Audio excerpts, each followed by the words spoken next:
Primera de Samuel, capítulo número 21, y dice así la palabra del Señor. Vamos a leer todos juntos desde el verso número 1. Vino David a Nob, al sacerdote Ahimelech, y se sorprendió Ahimelech de su encuentro, y le dijo: ¿Cómo vienes tú solo y nadie contigo? Y respondió David al sacerdote Ahimelech: el rey me encomendó un asunto, y me dijo: ninguno o nadie sepa cosa alguna del asunto a que te envío y lo que te he encomendado. Y yo le señalé a los criados un cierto lugar. Ahora pues, ¿qué tienes a la mano? Dame 5 panes o lo que tengas. El sacerdote, verso 4, respondió a David y le dijo: no tengo pan común a la mano, solamente tengo pan sagrado, pero lo daré si los criados se han guardado a lo menos de mujeres. Y David respondió al sacerdote y le dijo: en verdad las mujeres han estado lejos de nosotros ayer y anteayer, cuando yo salí. Ya los vasos de los jóvenes eran santos, aunque el viaje es profano. ¿Cuánto más no serán santos hoy sus vasos? Así el sacerdote le dio el pan sagrado, porque allí no había otro pan sino los panes de la proposición, los cuales habían sido quitados de la presencia de Jehová para poner panes calientes el día que aquellos fueron quitados. Y estaba allí aquel día detenido delante de Jehová uno de los siervos de Saúl, cuyo nombre era Doeg, edomita, el principal de los siervos o de los pastores de Saúl. Y David dijo a Ahimelech: ¿no tienes aquí a mano lanza o espada? Porque no tomé en mi mano mi espada ni mis armas, por cuanto la orden del rey era apremiante. Y el sacerdote le respondió: la espada de Goliat filisteo, el que tú venciste, o al que tú venciste en el valle de Ela, está aquí, envuelta en un velo detrás del efod. Si quieres tomarla, tómala, porque aquí no hay otra sino esa. Y dijo David: ninguna como ella, dámela. Verso número 10, y levantándose David aquel día, huyó de la presencia de Saúl y se fue a Aquis, rey de Gat. Y los siervos de Aquis le dijeron: ¿no es este David, el rey de la tierra? ¿No es este de quien cantaban en las danzas, diciendo: hirió Saúl a sus 1000 y David a sus 10,000? Y David puso en su corazón estas palabras y tuvo gran temor de Aquis, rey de Gat. Cambió su manera de comportarse delante de ellos y se fingió loco entre ellos. Y escribía en las portadas de las puertas y dejaba correr la saliva por su barba. Y dijo Aquis a sus siervos: he aquí veis que este hombre es demente. ¿Por qué lo habéis traído a mí? ¿Acaso me faltan locos para que hayáis traído a este que hiciese de loco delante de mí? ¿Habría de entrar este en mi casa? Muy bien, hermanos, este capítulo es sumamente interesante porque en este capítulo nos muestra una faceta oscura de la vida de David. Todavía no es rey, ¿verdad? Él está siendo perseguido por Saúl y cae en una etapa oscura de su vida, cae en una etapa de desconfianza en Dios, de temor, y por causa de este temor, por causa de este miedo, él llega a mentir, a poner la vida de Ahimelech y de los sacerdotes en riesgo. Tiene que al final recapacitar, pero no sin antes irse a la tierra de los filisteos, a tener que pasarse por un loco para poder salvar la vida. Pasan muchas cosas en este capítulo. Si lo leemos solamente así a la ligera, podemos pasar por alto varios detalles, pero lo que queremos enfatizar en este capítulo, mis hermanos, es la confianza en Dios. Justamente fue lo que David perdió en este transcurso del tiempo, ¿no? Recuerda que David estaba siendo perseguido por Saúl y gracias a esta eventualidad que Dios permitió en su vida, él tuvo un momento de debilidad, tuvo un bajón espiritual, tuvo un momento difícil en su vida en el cual desconfió de Dios. Y si pudiéramos tal vez reducir a una idea solamente lo que hemos leído hace un momento, diríamos, hermanos, que la confianza en Dios es parte del estilo de vida del creyente. Y cuando dejamos de confiar en Dios, empezamos a caminar en nuestra propia carne. Empezamos a caminar en miedo, empezamos a caminar en desesperación y comenzamos a tomar decisiones equivocadas. Y cuando eso sucede, y si realmente somos hijos de Dios, hermanos, entonces Dios nos va a humillar, va a permitir que pasemos por circunstancias humillantes para que nosotros volvamos a confiar en Él. Entonces, parte de la disciplina de Dios sobre sus hijos involucra la humillación, el que nuestro orgullo sea abatido, que nuestra carne sea abatida, porque cuando no estamos confiando en Dios, estamos confiando en nuestra carne, en nuestras fuerzas. Y definitivamente eso es lo contrario a lo que Dios quiere para cada uno de nosotros. Y si persistimos en esa situación, Dios, hermanos, que nos ama tanto, Dios que nos ama como sus hijos, como su especial tesoro, pues Él nos va a disciplinar de una manera. Y cuando nosotros pensamos en la disciplina, no siempre, hermanos, la disciplina, a veces tenemos un aspecto equivocado en la disciplina, ¿no? Tenemos miedo a la disciplina, no queremos hablar de la disciplina, pensamos que que la disciplina no tiene nada que ver con el amor, ¿no? Que cuando uno ejercita la disciplina es duro, es religioso, solo juzga, ¿no? Y no es cierto, no es eso lo que enseña la Biblia. Hermanos, el amor no solamente es acariciar, hablar bonito, ¿no? Cuando uno exhorta también está, el amor también es exhortación, el amor también es disciplina. ¿Acaso la Biblia no dice el que ama a su hijo, temprano lo corrige? Y el que menosprecia a su hijo lo consiente, no le dice nada. Entonces, el amor también es disciplina. Dios nos ama y porque nos ama, no va a permitir que pasemos por circunstancias o no va a permitir que quedemos en la incredulidad, en la desconfianza, sino que muchas veces la disciplina del Señor tiene muchos niveles. Ya he enseñado esto muchas veces y voy a volver a recalcarlo. Dios nos disciplina de muchas maneras, por su palabra, por una prédica, por algún hermano, por la disciplina eclesiástica de la iglesia, cuando Él incluso pone su mano sobre la vida de un creyente, por enfermedades, incluso por muerte, o incluso por humillaciones, ¿no? Perdemos un trabajo, perdemos de repente por momentos la salud. No estoy diciendo que todos los que pierden trabajo son disciplinados por Dios, ni estoy diciendo que todos los que caen enfermos son porque están disciplinados por Dios. Lo que estoy diciendo es que a veces Dios utiliza esas circunstancias para humillar nuestro orgullo, para humillar nuestra manera de actuar. Y eso es justamente lo que pasó con David. David fue humillado y luego me vas a entender por qué. Fue humillado para que pudiera aprender o pudiera recordar y confiar en Dios nuevamente. Cuando dejamos de confiar en Dios, caminamos en temor y comenzamos, y nuestro pecado no solo nos afecta a nosotros, sino que afecta también a los que nos rodean. Versos 1 al 6. Cuando nosotros dejamos de confiar en Dios, entonces empezamos a confiar en nuestras fuerzas, versos 7 al 9. Y por último, los últimos 5 versículos, vemos que cuando dejamos de confiar en Dios, somos humillados por el Señor. Y dice la palabra del Señor que David vino a Nob. Recuerda que en el capítulo 20, David se había encontrado con Jonatán y se habían despedido prácticamente, habían hecho un pacto, habían reafirmado el pacto de amistad que tenían entre ambos y básicamente se habían despedido. Y en esta eventualidad David huye, sale ya del lugar donde se encontraba y llega a la ciudad de Nob, al sacerdote Ahimelech, y dice que Ahimelech se sorprendió. Ahimelech le dice a David, ¿cómo vienes tú solo? ¿No? ¿Por qué? ¿Qué ha pasado? ¿Por qué estás solo? ¿Por qué nadie está contigo? Anda solo, siempre anda con su comitiva, con sus soldados y con su regimiento. Pero David mintió. Y le responde el sacerdote Ahimelech, dice, el rey me encomendó un asunto y me dijo, nadie sepa cosa alguna del asunto al que te envío y de lo que te he encomendado.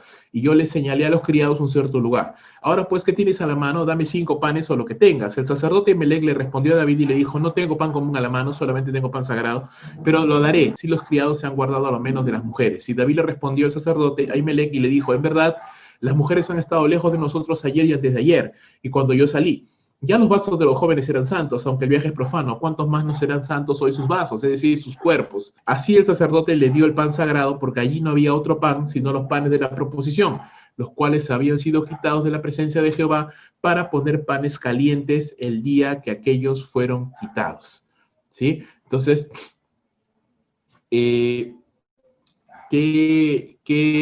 pasa o qué vemos aquí? Ya te lo había mencionado hace un momento, el versículo número 3 del capítulo 20, cuando David se está despidiendo de Jonatán, vemos ahí a David decir que estaba muy preocupado por su vida, porque en cualquier momento Saúl lo iba a matar, lo iba a encontrar, así que ya vemos unos rastros de que David estaba entrando en una suerte de desánimo, estaba entrando en una tristeza, estaba entrando ya en una situación de desaliento, y eso es peligroso, ¿no? Porque no solamente hay desaliento, sino que ahora David, al separarse de su gran amigo, ahora también está en soledad. Cuando se juntan el desaliento, la soledad, eso no es un buen síntoma, es un caldo de cultivo para algún potencial peligro, ¿no? En la vida de un creyente. Nunca es bueno que estemos solos, nunca es bueno que estemos desanimados y solos, porque eso puede llevarnos a tomar malas decisiones. En este caso, David se encuentra solo y desanimado, así que él huye a la ciudad de Nob a encontrarse con el sacerdote Ahimelech, que era un sacerdote del Señor que David conocía. Y David le miente a Ahimelech, le hace creer a Ahimelech que él está yendo en una misión enviado por Saúl, y que estaba yendo con soldados, con criados, solamente que él los había dejado en un lugar y él había venido solo para hablar con Ahimelech. Le miente, porque realmente Saúl no lo había enviado, más bien Saúl lo estaba persiguiendo para matarle, y David no había venido con nadie, él estaba solo, él estaba huyendo solo. Ahora, uno dirá, bueno, tenía miedo, ¿no? Tal vez pudiéramos tratar de justificarlo y decir, bueno, David tenía miedo, no quería que nadie se entere de su vida, no tiene por qué estar contándole todas las cosas a todo el mundo. Sí, probablemente, pero es una mentira y mentira es un pecado. Lamentablemente, este pecado, esta mentira de David, costaría un gran precio. ¿Por qué? Luego vamos a ver, Dios mediante, la próxima semana, cuando Saúl se entera de que David estuvo hablando con Ahimelech, manda a matar no solo a Ahimelech, sino a su familia y a toda la familia de los sacerdotes. 80 sacerdotes con sus familias mueren a causa de la mentira de David. David pudo haberle dicho, pudo haberle advertido a Ahimelech: hey, por si acaso estoy viniendo, Saúl me está persiguiendo, ten cuidado, ¿no? Porque probablemente te van a perseguir a ti también. No le dijo nada, ¿no? David actuó egoístamente, David actuó de una manera incorrecta, inapropiada, y lamentablemente su pecado al final tuvo un gran precio, ¿no? Eso lo vamos a ver después. Bueno, David le pide alimentos a Ahimelech. Bueno, Ahimelech le dice: lo único que tengo son los panes de la proposición, ¿no? Y los panes de la proposición, hermanos, no puedo entrar en demasiado detalle por el tiempo, pero los panes de la proposición eran parte de la indumentaria, del ritual, del rito propio del tabernáculo de reunión instaurado por Moisés siglos antes. ¿Y qué consistían los panes de la proposición? Eran panes que se elaboraban de manera especial y se colocaban todos los días en la mesa de la proposición, que se encontraba dentro del lugar santo en el tabernáculo de Jehová. Esos panes debían de cambiarse todos los días, es decir, cada día tenía que ponerse en panes frescos, y los panes que ya no estaban frescos, sacarlos, y normalmente los comían los sacerdotes, los comían, y los panes frescos estaban en la presencia del Señor. Ahora, ¿qué simbolizaban estos panes? Bueno, simbolizaban la comunión diaria que Israel debía tener con su Dios. Así como el pan no podía quedarse de un día para otro, tenía que renovarse el pan, pues la comunión debía ser diaria, no podía, llamémoslo así. Un día estudiaremos el tabernáculo, es muy bonito también. No puedes vivir con la oración de un mes pasado, ¿no? Sino la oración diaria. Ahimelech rompió la tradición religiosa al darle los panes a David y a sus supuestos criados, porque era algo que normalmente no se hacía, los sacerdotes eran los que comían, pero no quebrantó ninguna regla con esto. Es más, Jesús citó a Ahimelech en los evangelios y él dijo que no había hecho nada malo. Cuando los fariseos criticaron a los discípulos porque arrancaban espigas en el día de reposo, Jesús les dijo: bueno, ustedes no han oído lo que hizo Ahimelech. Cuando David tenía hambre, le dio de comer de los panes de la proposición, de los cuales se supone no está prohibido comer, pero se los dio. ¿Por qué? Porque era más importante el hombre que el rito, y Jesús relacionó esto y dijo: así también el Señor, el Hijo del Hombre, es el Señor del día de reposo, ¿no? Y no al revés. Entonces, con esto, ¿qué estaba enseñando? Estaba enseñando de que el rito no está por encima de la persona, ¿no? En este caso, para él más importante era la necesidad de David que las circunstancias rituales. Él realmente creía, ¿no? Creyó la mentira de David. Él creyó que tanto David como sus hombres salieron en una misión rápida, ¿no? Y no habían tenido tiempo de tomar provisiones. Él lo creyó. Ahora, esto nos hace pensar en muchas cosas. En la Biblia hemos visto ya varios casos donde personas o creyentes, hombres de Dios, mienten, toman decisiones equivocadas, y eso les causa grandes problemas. Puedo pensar en Génesis capítulo 20, cuando pienso en Abraham y Sara, ¿no? Abraham diciendo que Sara es su hermana y mintiendo delante de Abimelech, rey de Gerar, diciéndole: es mi hermana, y Abimelech casi la toma por esposa y causando ahí un grave conflicto. Y sí, era su media hermana, pero él lo hacía por miedo, mentía para proteger su vida. Ese es un ejemplo de un creyente que mintió. Otro ejemplo vemos en Jeremías capítulo 26, este es un ejemplo muy bueno, Jeremías 26, 17, cuando nos habla de un hombre que profetizaba en el nombre del Señor y se llamaba Urías, y este Urías profetizaba contra los reyes, contra las cosas malas que hacían, y cuando el rey Joacim, que era el rey que reinaba, valga la redundancia, en ese tiempo, se enteró de las profecías de Urías, procuró matarle, y mira lo que dice: entendiéndolo Urías, dándose cuenta de que quería matarlo, dice, tuvo temor y huyó a Egipto. Y el rey Joacim envió hombres a Egipto, los cuales trajeron a Urías de Egipto, lo trajeron al rey, el cual lo mató a espada y echó su cuerpo en los sepulcros del vulgo. No tengo el tiempo para entrar en el detalle de toda esa historia, pero lo he citado, al igual que he citado a Abraham, como malos ejemplos de cómo muchas veces por miedo o por temor, por el temor al hombre, por el temor a las circunstancias que nos puedan pasar, tomamos decisiones equivocadas, mentimos, como el caso de Abraham, o como en el caso de Urías, huyó a Egipto en vez de refugiarse en el Señor. Y si tú lees todo el capítulo 26 de Jeremías, vas a ver un contraste muy fuerte, porque vas a ver versículos antes la historia de Jeremías, y cómo Jeremías, al encontrarse en una situación parecida a la de Urías, de que querían matarlo, él dijo: yo no me voy a correr, ¿no? Yo me quedo acá y hagan conmigo lo que quieran, ¿no? Un hombre valiente. Y vemos el contraste con Urías, que cuando también quisieron matarlo, él tuvo miedo y huyó hacia Egipto. Entonces, ¿a qué quiero llegar con esto? Quiero llegar con esto de que el temor no es un buen consejero, el miedo, y si lo unimos al desánimo, si lo unimos a la soledad, es caldo de cultivo, hermanos, para tomar decisiones equivocadas. Por eso, dice la palabra del Señor, en el amor no hay temor, sino que el perfecto amor echa fuera el temor, porque el temor lleva en sí castigo, de donde el que teme no ha sido perfeccionado en el amor. Entonces, el temor está más relacionado con la inmadurez espiritual. No estoy diciendo que la persona que es madura nunca va a tener miedo, lo que estoy diciendo es de que no va a caer en el terror, en el miedo. Podemos tener miedo en algún momento, podemos sentir temor en algún momento, pero no caer en el pozo del temor y de la desesperación. Ya, un creyente maduro espiritualmente no puede hacer eso, no debería hacer eso. Entonces, si usted en algún momento se siente desanimado, si usted en algún momento se siente solo, siente temor de las circunstancias, del porvenir, pídale ayuda a su cónyuge. Dile, amor, ¿sabes qué? Estoy sintiendo así. Tengo miedo en mi corazón, me siento abatido, me siento solo, me siento cargado. Por favor, ¿podemos orar? Puedes hablarme la palabra de Dios, puedes compartirme un texto bíblico, puedes animarme en el Señor. Si tal vez tu cónyuge no es creyente o tal vez no tienes un cónyuge, eres soltero o soltera, entonces tú puedes acudir a un hermano en la fe, a una hermana en la fe, maduros en el Señor, tal vez tu pastor, tal vez un líder, a un amigo en el cual tú confíes, tengas confianza y le llames y le digas, ¿sabes qué, hermano, hermana? Me siento mal, por favor, me siento abatido, me siento solo, me siento con miedo, tengo desesperación, no sé cómo voy a llegar a fin de mes, no sé qué va a pasar mañana, no sé qué va a pasar pasado, por favor, puedes orar por mí, puedes ayudarme, puedes compartirme algún texto. Entonces, hermanos, es parte del cuidado que el creyente debe de tener, hermano, no debe de llegar al punto en el cual ya caes en la desesperación, caes en el miedo y empiezas a tomar decisiones equivocadas. Vamos a ver ahora que mentir no fue lo único que hizo David. Hizo más cosas y las consecuencias, no solamente fue el que mintió, el hecho que mintiera, sino las consecuencias de esto. Porque tal vez en el momento decimos, bueno, tomo una mala decisión y no me parece tan grave.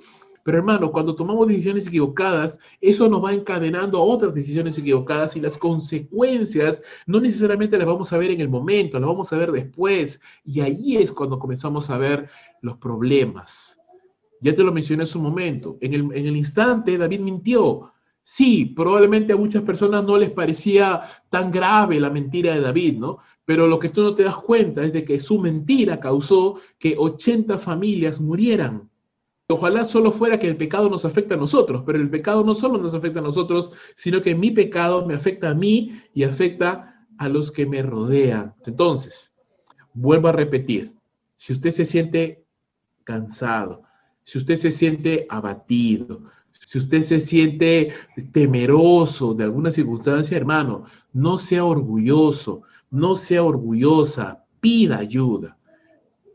No piense, ¿qué van a pensar de mí? Eso es un pensamiento orgulloso, hermano, porque si tú me preguntaras, pastor, ¿en algún momento te has sentido solo? Sí, un montón de veces. Pastor, ¿te has tenido miedo? Sí, claro que sí. Pastor, ¿te has sentido desanimado? Por supuesto que sí, todos, no hay nadie, no hay ningún creyente que pueda decir, yo no me siento nunca desanimado, yo nunca me siento triste, yo nunca me siento solo. Levante la mano, hermano, pida ayuda. Pida ayuda, no creo que no tenga ni un solo amigo o amiga en la iglesia, y si no tiene un amigo, entonces puede acudir a pastor, a un creyente maduro en la fe que le pueda ayudar y decirle, hermano, ¿sabes qué? Por favor, ore por mí, ayúdeme. David, por las circunstancias de su vida, en este momento se encontró solo, sin su amigo que le animaba, se encontró desanimado ante las circunstancias que le estaban pasando y comenzó a tomar decisiones equivocadas por temor, por miedo. Entonces, mucho cuidado con el temor, hermano. Cuando dejamos de confiar en Dios, empezamos a confiar en nuestras fuerzas. Y mira lo que dice, continuando el relato, el versículo número 7. Dice la palabra del Señor, y estaba aquel día allí detenido delante de Jehová, uno de los siervos de Saúl, cuyo nombre era Doeg Edomita, el principal de los pastores de Saúl. Y dijo David a Ahimelech, ¿no tienes aquí a mano lanza o espada? Porque no tomé en mi mano mi espada ni mis armas, por cuanto la orden del rey era apremiante. Y el sacerdote le respondió, la espada de Goliat filisteo, el que tú venciste en el valle de Ela, está aquí envuelta en un velo detrás del efod. Si quieres tomarla, tómala, porque aquí no hay otra sino esa. Y David le dijo, ninguna como ella, dámela. ¿Qué vemos acá, hermanos? En el momento de la mayor debilidad nuestra, Casualmente, los enemigos están cerca. Y no es casualidad, hermanos. La Biblia habla claramente que el enemigo de nuestras almas, Satanás, está como león rugiente buscando a quien devorar. Satanás probablemente no iba a intentar nada contra David cuando, por ejemplo, estuvo a punto de vencer a Goliat, cuando lo venció, o cuando salía a la batalla, porque vemos a David confiando en Dios, vemos a un David fuerte espiritualmente, que confía en el Señor, que sale adelante en la batalla del Señor, un David animado, un David fortalecido. ¿No? Satanás no va a intentar nada ahí, porque David está fuerte, David está animado. Pero en esta oportunidad, David ya no está animado, ya no es fuerte espiritualmente, David está cayendo en miedo, David está tomando decisiones equivocadas, David está solo. Ya no está Jonatán a su lado que le puede ayudar, que le puede animar en el Señor. David está solo y está con miedo, está teniendo miedo. ¿Y sabes qué? Esto es como tirar sangre en el mar para atraer a los tiburones. Tú no sé si has visto alguna vez algún documental, alguna serie donde van a capturar tiburones y una de las cosas que hacen para capturar tiburones es echar restos de peces con sangre a muchos kilómetros de distancia. Y ellos perciben el olor de la sangre, el olor de los residuos de los cadáveres, e inmediatamente van ahí a buscar su alimento, ¿no? Entonces, el miedo, el temor, la soledad, el desánimo, el abatimiento, es como la sangre para este enemigo, para ese león rugiente, ¿no? Él huele el miedo, huele nuestro desánimo, huele nuestro abatimiento, nuestra soledad, y dice, esto es carne fresca, ¿no? Esta es una víctima que yo puedo consumir. Entonces, en este momento, casualmente, pero no casualmente, sino que ya había un ataque ahí satánico detrás, se encontraba justo en ese momento y en ese lugar, justamente ahí, uno de los siervos de Saúl, Doeg. Y este Doeg es conocido como aquí como el principal de los pastores de Saúl. Y sin embargo, en el capítulo 22, un capítulo después, en el verso número 9, se le llama el principal de los siervos de Saúl. Ahora, este principal de los siervos de Saúl, uno de los hombres en los cuales Saúl se apoyaba, ni siquiera era de Israel, era un edomita. Y los edomitas, los que venían de Edom, eran una nación enemiga del Señor. Así que ya te imaginas la clase de espiritualidad que tenía Saúl, pero bueno, ya eso es otro tema. Ya hemos hablado de eso cuando hablamos de Saúl. Este hombre Doeg dice que estaba detenido delante de Jehová en ese día, así que estaba cumpliendo seguramente alguna labor enviada por el rey, pero justamente este hombre es el que en el capítulo 22 acusa a David con Saúl y causa toda la masacre de los sacerdotes que te he contado hace un momento, ¿no? Todo esto no hubiera pasado si David no hubiera mentido. No era necesario que pasara por esto. Esos sacerdotes no tenían por qué haber muerto. Si hubiera ido y hubiera dicho a Emelec, ¿sabes qué? Tengo este problema, me están persiguiendo, pero ojo, ten cuidado tú también, ¿no? Ten cuidado también de lo que te puede pasar. Lo hubiera advertido, pero no lo hizo.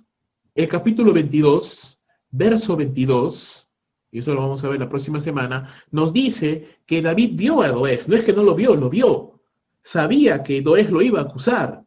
Sin embargo, siguió con su mentira. Y es que cuando ya hemos entrado en un pecado y no queremos vernos descubiertos, entonces entramos en otro pecado más y en otro pecado más y tratamos de poner una fachada. No solamente se trata de cometer un pecado, sino que no quiero ser descubierto de ese pecado.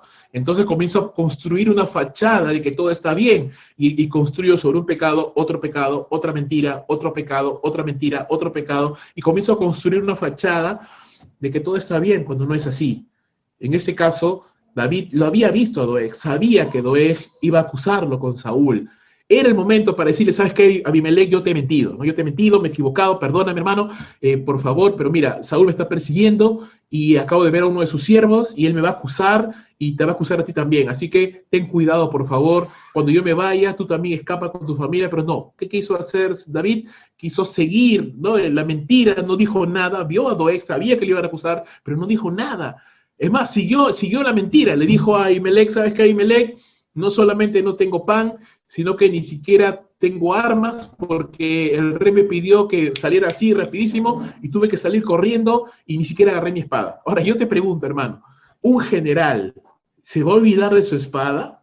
No sé, si alguien por aquí de los que me está escuchando tiene algún conocimiento de la vida militar, de la vida policial, un policía no puede andar sin su arma de reglamento cuando está en servicio, obviamente. porque es su arma de reglamento. Es absurdo pensar que un policía, que un soldado, mientras está en servicio, esté fuera y no esté con su arma de reglamento, su arma reglamentaria. Es absurdo. Su general de un ejército está sin sus armas. Un poco extraño, ¿verdad? Un poco extraño, pero bueno, David siguió armando su coartada, le dijo, bueno, ¿sabes qué? No estoy solo, he venido con mis criados, pero están fuera de la ciudad, he salido en privado, nadie sabe, porque Saúl me ha dicho que no se entere nadie, ya eso era extraño también, encima no tuve tiempo para llevar mis provisiones, ni siquiera un arma, ni mi arma siquiera, porque el rey me estaba apurando.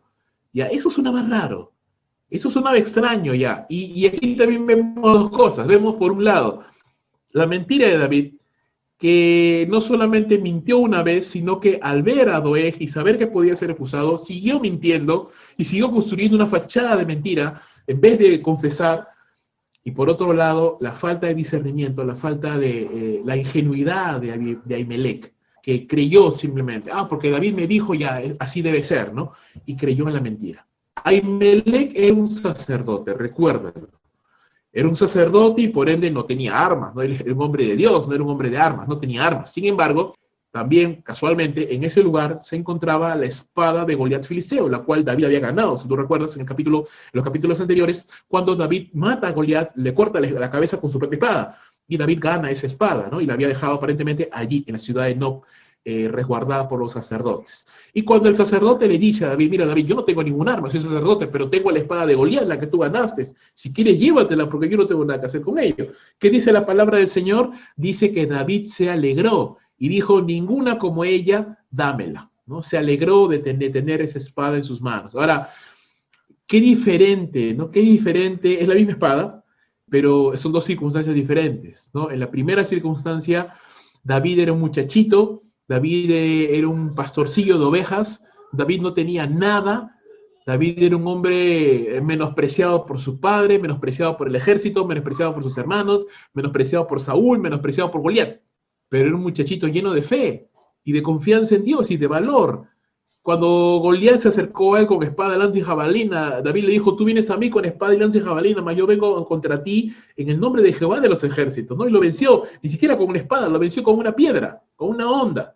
Y qué diferente es el David de ahora, que ya es un general en el ejército de Saúl, un hombre ya con más años, con más experiencia en combate, en guerra, pero es un hombre ahora lleno de miedo, lleno de temor, y actuando en su carne, porque ya no está confiando en Dios. La misma espada, pero dos corazones diferentes. Qué diferente el David que tocó esa espada la primera vez. Un muchachito lleno de fe y de valor, que probablemente era muy pequeñito para cargar esa espada sin ningún problema. Sin embargo, lo hizo y mató a Goliat. Qué diferente a este David, ¿no? Lleno de miedo y actuando en su carne. Entonces lo que estamos viendo acá, hermanos, es que David no confiaba en Dios. Ahora se alegraba en una espada cuando pudo vencer antes con una honda.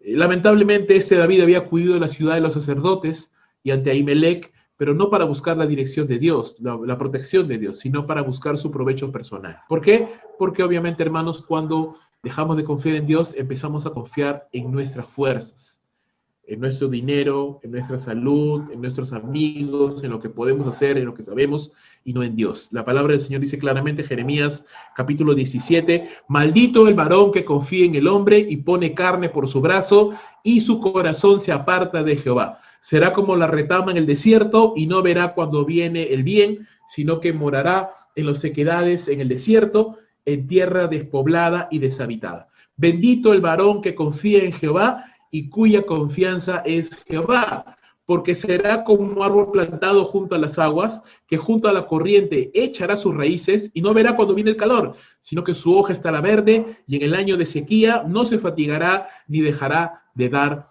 fruto. Pues qué importante es confiar en el Señor. El Salmo capítulo 118, versículo 8 al 12, dice, mejor es confiar en Jehová que confiar en el hombre. Mejor es confiar en Jehová que confiar en príncipes. Todas las naciones me rodearon, mas en el nombre de Jehová yo las destruiré. Me rodearon y me asediaron, mas yo en el nombre de Jehová las destruiré. Me rodearon como abejas, se enardecieron como fuego de espinos, mas en el nombre de Jehová yo las destruiré. ¿Qué aprendemos en este segundo punto, en esta segunda sección? que dejar de confiar en Dios equivale no solamente a caminar en temor, sino que equivale a confiar en nuestras propias fuerzas y en nuestro propio corazón, que es engañoso.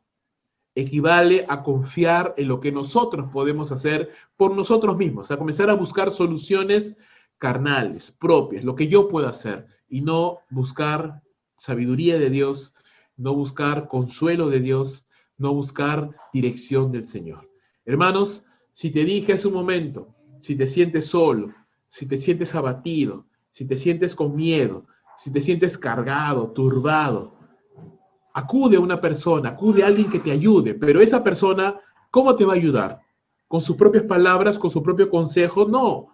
¿Cómo te debe de ayudar? ¿Cómo tú puedes ayudar a alguien que se acerca a ti y está cansado, desanimado, cargado, turbado? Llévalo a Dios, dile, mi hermano, vamos a arrodillarnos, vamos a orar, porque el único que te puede dar paz es el Señor. Jesucristo nos dijo en los evangelios, mi paz os dejo, mi paz os doy, yo no la doy como el mundo la da. Yo no la doy como el mundo la da. ¿Necesitamos ayuda de nuestros hermanos? Sí, por supuesto. Pero lo mejor que necesitamos es a Dios. Es acercarnos a Él, confiar en Él, buscar su rostro, pedir su dirección, pedir su ayuda y no confiar en nuestras propias fuerzas. A veces nos encontramos en temor y decimos, ok, eso es lo primero que voy a hacer, pero no consultamos a Dios. Decimos, ok, esa es la decisión que voy a tomar, pero no pedimos dirección del Señor. O decimos, ok, me siento solo, así que voy a emparentarme con esta persona, pero no hemos pedido dirección de Dios. O decimos, ¿sabes qué? Me siento cargado, me siento turbado, no tengo dinero, así que voy a tomar este trabajo, voy a hacer este negocio, y no pedimos dirección de Dios. Entonces, tengamos cuidado, hermanos, tengamos cuidado de tomar decisiones importantes cuando estemos solos o nos sintamos solos, cuando nos sintamos cargados, cuando nos sintamos tristes, cuando nos sintamos molestos. Porque probablemente vamos a tomar decisiones equivocadas, a menos que estemos orando y pidiéndole al Señor, en primer lugar, Señor, ¿por qué me siento así? ¿Por qué esta circunstancia me hace sentir triste? ¿Por qué esta circunstancia me hace sentir solitario? ¿Por qué esta circunstancia me hace sentir molesto? ¿Por qué esta circunstancia me hace sentir cargado? ¿Qué está pasando en mi corazón? ¿Por qué reacciono de esta manera? Entonces lo primero que tenemos que analizar es eso, decirle, Señor, ¿por qué me siento así? ¿Por qué me estoy sintiendo así? ¿Qué está pasando en mi corazón? Antes de tomar una decisión. Y después de que he lidiado con mi corazón y me doy cuenta y digo, ¿sabes qué? Caramba, soy una persona resentida porque me hacen algo y inmediatamente yo guardo rencor. Y eso está mal, eso es un pecado. O de pronto mi fe no es tan fuerte en el Señor, porque de pronto, caramba, algo pasa en mi vida y ya me derrumbo. Entonces eso es un pecado en mi corazón que yo tengo que tratar, que yo tengo que lidiar con eso. Entonces después de que lidio en mi corazón con estas situaciones, entonces yo le digo, Señor, mira, esto es lo que está pasando, esta es la circunstancia que estoy viviendo, ¿qué decisión puedo tomar? ¿Cómo puedo hacer? Entonces, hermano, cuidado con confiar en nuestras propias fuerzas. Busquemos al Señor, busquemos ayuda, busquemos consuelo, busquemos dirección. No tomemos decisiones importantes cuando estamos tristes, solos, cargados, abrumados, molestos, a menos que primero hayamos buscado en oración al Señor, examinado nuestro corazón, pedido consejo y después ya tomo una decisión. Cuando te calmes, cuando te tranquilices, porque hermanos, tomamos decisiones impulsivamente, no pensamos en las consecuencias y después estamos viviendo cosas que no deberíamos haber vivido, que no tendríamos por qué haber pasado, pero lo pasamos. ¿Por qué? Porque no pensamos bien las cosas, no examinamos nuestro corazón, no recapacitamos en las consecuencias de nuestros actos y obviamente entonces vamos a tener consecuencias. Versículos 10 al 15 vamos a ver cómo el Señor, quien ama a David, lo va a disciplinar, lo va a humillar para que ese David pueda recapacitar. Dios nos ama y el amar no solamente es consentir, el amar también es exhortar, el amar también es disciplinar. No caigamos en el error de pensar que el amor es conforme al mundo, ¿no? Solamente te voy a hablar bonito, nunca te voy a decir nada, siempre te voy a consentir, siempre te voy a decir amén a todo lo que tú digas. Eso no es amor, hermanos. El amor bíblico es un amor que ama, que abraza, que entiende, pero también que exhorta, también que dice las cosas en verdad, con amor, continuo, con criterio, con respeto, por supuesto, pero en amor, pero la verdad de la palabra de Dios. Entonces, no tengamos una visión parcializada del amor. Y hoy vamos a ver aquí cómo Dios entra en la vida de Saúl ahora. Dice el capítulo 21, versículo número 10, levantándose David, ya tuvo miedo, ¿cierto? Porque ya había visto que Doeg estaba ahí, lo iba a acusar, huyó de la presencia de Saúl. Es interesante eso porque dice huyó de la presencia de Saúl, claro, porque Saúl estaba en todas partes, claro, no estaba él, no era omnipresente, pero estaban sus siervos y era como que él estaba allí porque inmediatamente le avisaban de lo que estaba pasando. Así que huyó de la presencia de Saúl y se fue a Aquis, rey de Gat. Y los siervos de Aquis le dijeron, ¿no es este David, el rey de la tierra? ¿No es este de quien cantaban en las danzas, diciendo, hirió Saúl a sus miles y David a sus 10,000? Y David puso en su corazón estas palabras, y ahora ya no solamente tuvo miedo, sino tuvo gran temor de Aquis, rey de Gat. Y cambió su manera de comportarse delante de ellos, y se fingió loco entre ellos, y escribía en las portadas de las puertas, y dejaba correr la saliva por su barba. Y dijo Aquis a sus siervos, he aquí, veis que este hombre es demente, ¿por qué lo habéis traído a mí? ¿Acaso me faltan locos para que hayáis traído a este que hiciese de loco delante de mí? ¿Había este entrar en mi casa? A pesar de que David había recibido pan, provisiones, y a pesar de que David había recibido una espada, la de Goliat, David no estaba en paz. Porque ya lo había visto a Doeg, sabía que Doeg le iba a acusar, y por eso huyó a Aquis, rey de Gat. Y hermanos, cuando nos apartamos del Señor, cuando dejamos de confiar en Dios, nunca tendremos paz. Podemos estar en el lugar más quieto y tranquilo del mundo, en el remanso más tranquilo del mundo. Podemos tener la billetera llena de dinero, amigos que nos rodean, pero si tú eres un verdadero creyente y te has apartado de Dios, nunca tendremos paz, porque nos hemos apartado de nuestro Señor. Sabemos, tal vez nadie lo sabe, tal vez tú te has apartado de la comunión de los hermanos, ya no congregas con los hermanos, ya no eres parte de la iglesia del Señor, te has apartado. Es más, tal vez estás hablando mal de los hermanos, tal vez estás murmurando de los hermanos, tal vez estás murmurando de la iglesia, o tal vez simplemente te sientes desanimado, desalentado, desilusionado de la iglesia, tal vez te sientes engañado, te sientes traicionado de la iglesia del Señor, no lo sé, y te rodeas de amigos incrédulos y de situaciones del mundo incrédulo, de ese mundo, pero si tú eres un verdadero creyente, te digo, nunca te sentirás en paz, nunca te sentirás en felicidad, nunca te sentirás tranquilo. David tenía provisiones, tenía espada, pero no tenía paz. A pesar de que se encontraba en la ciudad de los sacerdotes, no tenía paz, porque él estaba huyendo, no solo de Saúl, él sobre todo estaba huyendo de Dios, no estaba confiando en Dios. Y mira lo que hace ahora David. David huye a Aquis, rey de Gat. Y si tú no lo sabes, te lo voy a comentar. Gat era la ciudad de donde nació Goliat, perteneciente a los filisteos, una ciudad pagana, los filisteos, paganos. David huyó de Israel, salió de la nación de Israel y fue a parar donde los paganos, fue a parar donde los filisteos. No sé si lo notas, no sé si lo percibes, pero yo te hago una pregunta. ¿A quién mató David? A Goliat, ¿verdad? ¿La espada de quién tenía en la mano? De Goliat. ¿Goliat dónde había nacido? En Gat. ¿A dónde está huyendo David? A Gat. O sea, David, el que mató a Goliat, al héroe de los filisteos, va y huye porque dice, me siento inseguro en Israel, me voy a un lugar donde me encuentro seguro. Y piensa, en Gat voy a estar seguro. En el lugar donde nació el paladín que él mismo mató. Hombres que no tienen temor de Dios. No sé si lo notas, pero David no solamente no se preocupa del destino de los sacerdotes, sino que David está desanimado, desenfocado y engañado por el pecado. En ese momento David no se entiende su comportamiento. Por eso que decíamos luces y sombras en la vida de David, ¿no? Porque este es un momento de sombras. Este es un momento en el cual David está actuando de una manera que no se puede entender, que no es lógica, no es racional, ni siquiera es sensata. Huyó a Gat. ciudad natal de Goliat, de los filisteos, con la espada de Goliat en su mano. ¿Qué estaba pensando David? Nada de lo que estaba haciendo David en ese momento tenía sentido.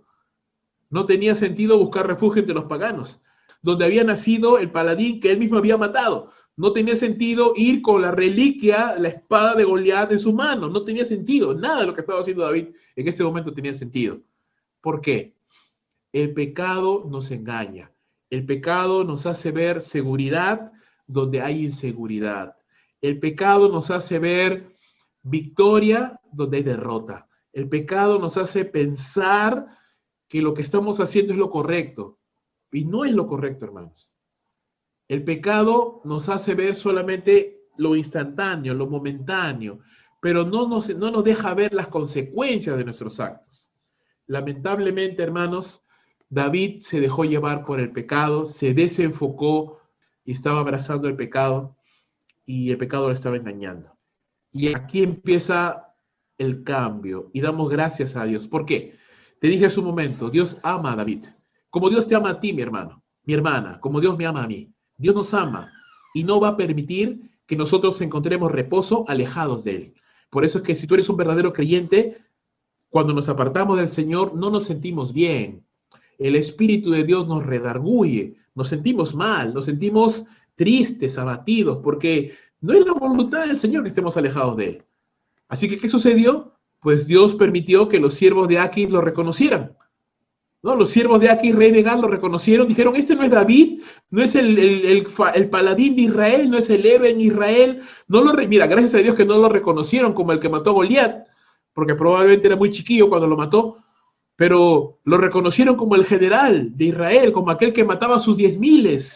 Así que una vez más, David no solamente no estaba en paz, sino que ahora tenía gran temor. No tenía paz en Israel, no tenía paz entre los filisteos. A donde fuera David en ese momento no tenía paz, porque el problema de David no era era su corazón. Él se había apartado de Dios. Ahora, te cuento un detalle. David escribió el Salmo 56 en este momento, en esta circunstancia. Y el Salmo 56 nos dice algo que Primera de Samuel 21 no nos dice, que los filisteos capturaron a David en Gat. Lo reconocieron como el general de Israel y lo capturaron. Y tiene sentido, ¿no? Porque él era un héroe en Israel. ¿Y qué escribió David en el Salmo 56? Ten misericordia de mí, oh Dios, porque me devoraría el hombre. Me oprime combatiéndome cada día. Todo el día mis enemigos me pisotean, porque muchos son los que pelean contra mí con soberbia.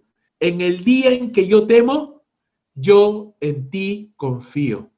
En Dios alabaré su palabra, en Dios he confiado, no temeré. ¿Qué puede hacerme el hombre? Todos los días ellos pervierten mi causa, contra mí son sus pensamientos para mal. Se reúnen, se esconden, miran atentamente mis pasos, como quienes acechan mi alma. Pésalos según su iniquidad, oh Dios, y derriben tu furor a los pueblos. Mis huidas tú has contado, pon mis lágrimas en tu redoma. ¿No están ellas en tu libro? Serán luego vueltos atrás mis enemigos en el día en que yo clamare. Esto sé, que Dios está por mí. En Dios alabaré su palabra, en Jehová su palabra alabaré. En Dios he confiado, no temeré. ¿Qué puede hacerme el hombre? Sobre mí, oh Dios, están tus votos. Te tributaré alabanzas. Porque has librado mi alma de la muerte y mis pies de caída, para que ande delante de Dios en la luz de los que viven. En este salmo, hermano, vemos un quiebre, vemos un arrepentimiento de la vida de David. En este momento que David tuvo gran temor, comenzamos a entender por qué Dios llamó a David un hombre conforme a su corazón. Porque a pesar de que se equivoca David, en ese momento David recapacita. Y en el momento en el que tiene gran temor, dice, el día en que yo temo, yo en ti confío. Entonces dejó de desconfiar. Hasta este momento aquí, David ahora empieza a decir, Señor, perdóname. Yo confío en ti. Vuelve a confiar, David, en Dios. Así que, apresado en Gat, lleno de temor, David escribe, compone este Salmo 56, se arrepiente de su temor, confía en Dios y se le ocurre un plan, ¿no? Tiene que hacer algo. Y mira lo que Dios permite que David haga, ¿no? David se finge loco entre los filisteos. ¿Cómo sabemos esto? Porque el 1 Samuel 21 nos dice que David comenzó a dejar que corriera saliva por la barba, y comenzaba a rascar las paredes, y comenzaba a actuar como un demente. David se humilló entre los filisteos y comenzó a actuar como un demente. Tal vez a ti no te parece muy difícil o mucho problema que caiga saliva por tu barba, porque uno, tal vez no tienes barba.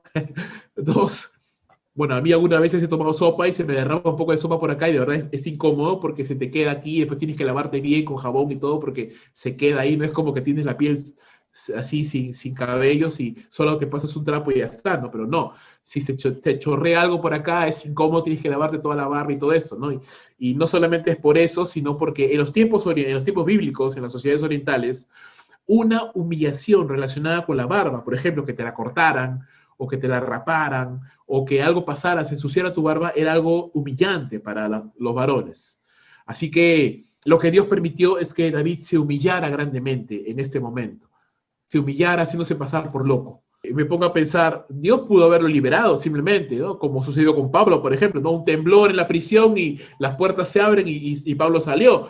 Pudo haber pasado lo mismo con David, un temblor y David salir librado por Dios, un milagro, pero no, pues no.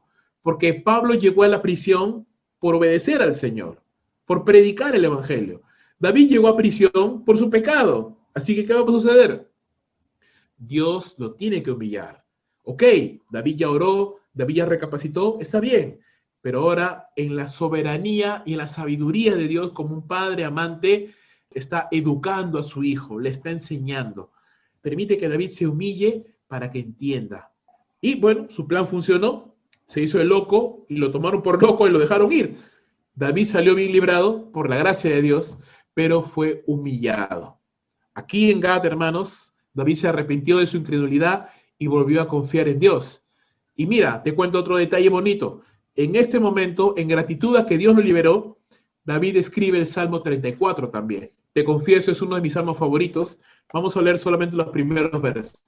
Bendeciré a Jehová en todo tiempo, su alabanza estará de continuo en mi boca. En Jehová se gloriará mi alma, lo oirán los mansos y se alegrarán.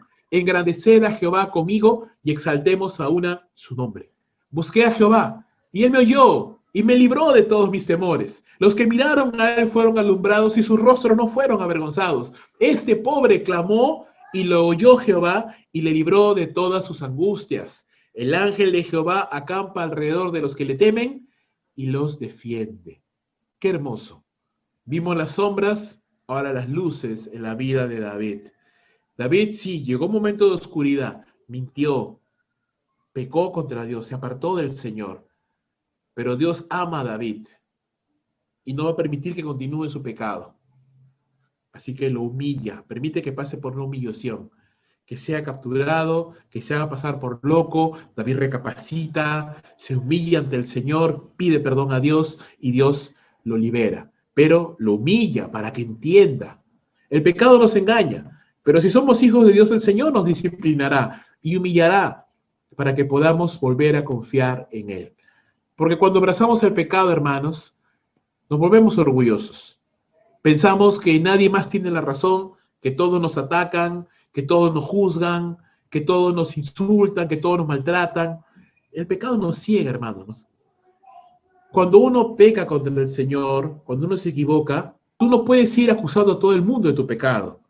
Es una lección de vida.